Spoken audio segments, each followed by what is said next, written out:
एक समय की बात है, एक बेघर इंसान था और वो खाना इकट्ठा करता था। उसने ये ध्यान दिया कि हर दिन उसका खाना गायब हो जाता है। एक दिन उसने उस चूहे को पकड़ा जो उसका खाना चुराता था। ओ तुम चूहे, मेरा खाना क्यों चुरा रहे हो?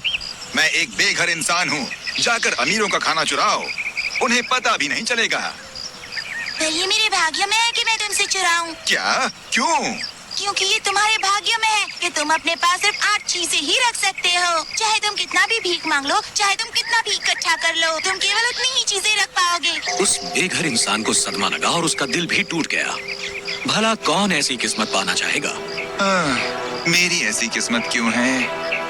मुझे नहीं पता, तुम्हें जाकर बुद्धा से पूछना पड़ेगा, शायद उनको पता हो। इस तरह बेघर इंसान यात्रा पर निकल पड़ता है बुद्धा को ढूंढने। वो पूरा दिन यात्रा करता है और शाम को वो अपने आप को एक धनी परिवार के घर पाता है। थका हुआ और निद्राग्रस्त वो वहाँ रात बिताने का फैसला करता है। तो वो जाकर दरवाजा खटखटाता है। भाई साहब, अंधेरा हो रहा है और मैं यहाँ नया हूँ। कृपया मैं यहाँ रात बिता सकता हूँ? ठीक है, अंदर आ जाओ। जैसे ही भिखारी अंदर आता है, वो आदमी उससे पूछता है, अरे भाई, क्यों और कहाँ के लिए इतनी रात को यात्रा कर रहे हो? ओह, मेरे पास बुद्धा के लिए एक सवाल है और मैं उनसे मिलने जा रहा हूँ। उसी क्षण अमीर आदमी की पत्नी आते हुए ये सुनती है, क्या हम तुम्हें एक सवाल दे सकते हैं बुद्धा को पूछने के लिए? ओह, ठीक है। शायद मैं आपकी ओर से पूछ सकता हूँ। आपका सवाल क्या है मेम साहब? हमारी एक 16 साल की बेटी है जो बोल नहीं सकती। हमें बस ये पूछना है कि हमें क्या करना होगा ताकि वो बोल सके। तो अगली सुबह ही बेघर इंसान उन्हें आसरा देने के लिए धन्यवाद करता है और आश्वासन देता है कि वो उनके सवाल बुद्धा से जरूर पूछेगा। अलविदा। और वो अपनी यात्रा जारी रखता है और वो पहाड़ों का झुंड देखता है जो उसे पार करना है। हे भगवान, मैं इसे कैसे पार करूं?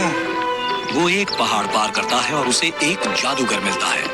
भाई साहब, क्या आप मेरी मदद कर सकते हैं इसे पार करने में? चढ़ जाओ।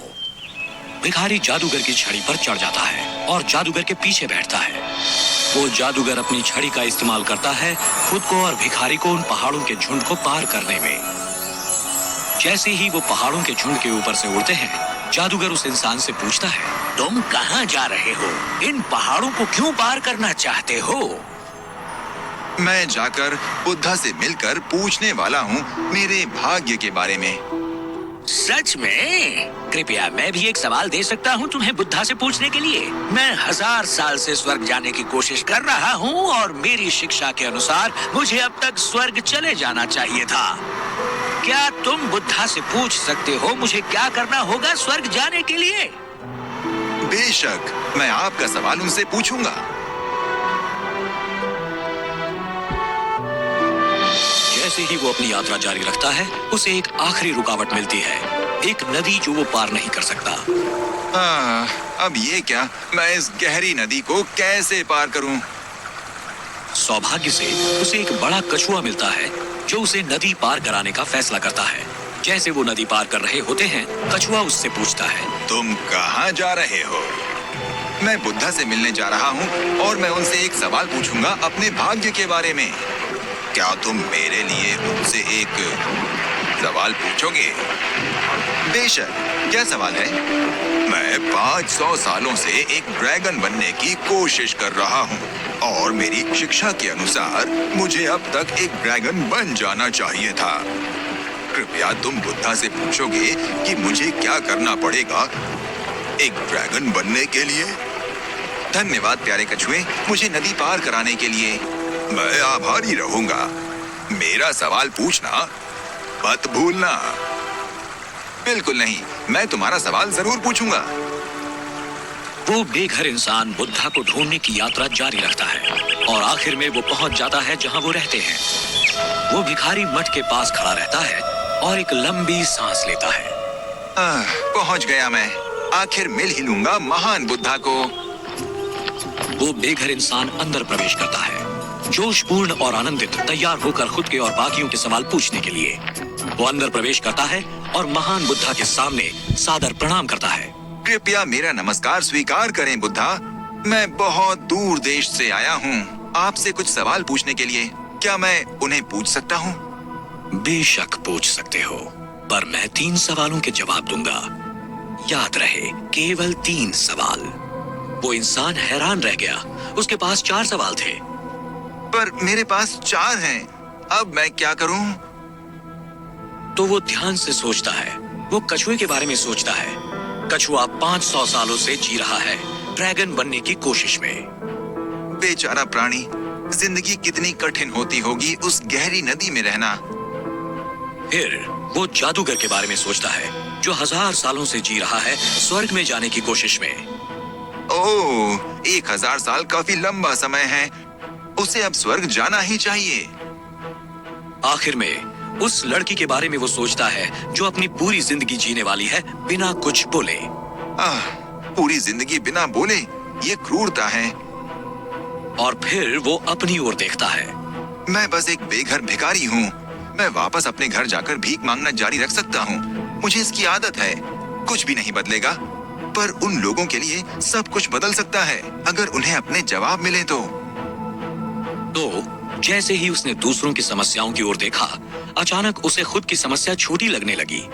उसे बुरा महसूस हुआ उस कछुए, जादूगर और उस लड़की के लिए, और इसलिए उसने उनके सवाल पूछने का फैसला किया। और जाहिर है, बुद्धा ने जवाब दिया।